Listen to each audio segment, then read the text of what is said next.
లింగ రూపుడయ్యినావు.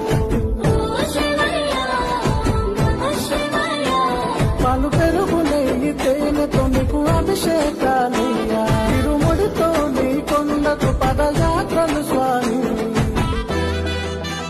కొండ కోనలు దాటి వస్తున్నాము ఈశా. నీ దర్శన భాగ్యం ఈ జన్మకు ధన్యం.